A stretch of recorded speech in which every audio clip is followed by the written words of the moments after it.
ஏதாவது தப்பு பண்ணா மட்டும் இந்த மீடியாக்காரங்க ஒருத்தன் கூட வாயை திறக்க மாட்டேங்கிறானுங்க. ஒருத்தன் இல்லாம வாயை பொத்திக்கிட்டு இருக்கானுங்க. ரீசெண்டா நாமக்கல் மாவட்டம் ராசிபுரம் பக்கத்துல திமுக கட்சி நிர்வாகி ஒரு கேவலமான வேலையை பார்த்து வச்சிருக்கான். அது என்னன்றதை சொல்றேன். அதுக்கு முன்னாடி திமுக அவன் என்ன பதவியில் இருக்கான்னு சொல்றேன். பேரூர்ல மாணவர் அணி துணை அமைப்பாளரா இருக்கான். அவன் பேரு கோகுல்ராஜ்.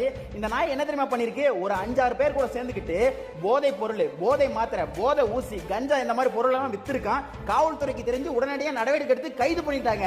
இந்த விஷயத்தை நான் ஏன் சொல்றேன்னா, காவல்துறை கைது பண்ணிட்டாங்க. ஆனா இந்த விஷயம் முழுக்க முழுக்க பத்திரிகையில மட்டும்தான் வெளியா இருக்கு. ஒரு ஊடகம் கூட டிவிலையும் சரி இதை டெலிகாஸ்ட் பண்ணவே இல்லை. போட வேண்டியது தானே. திமுக நிர்வாகி போதைப் பொருள் கடத்தல், திமுக நிர்வாகி போதைப் பொருள் விற்பனை, திமுக நிர்வாகி போலீசிடம் வசமாக சிக்கினார் அப்படின்னு சொல்லிட்டு போட வேண்டியது தானே. ஏன் ஒருத்தர் கூட போட மாட்டேங்கிறீங்க? ஆதாரம் வேணுமா? இதான் ஆதாரம் தானே, நான் காட்டுறேன் வாங்க.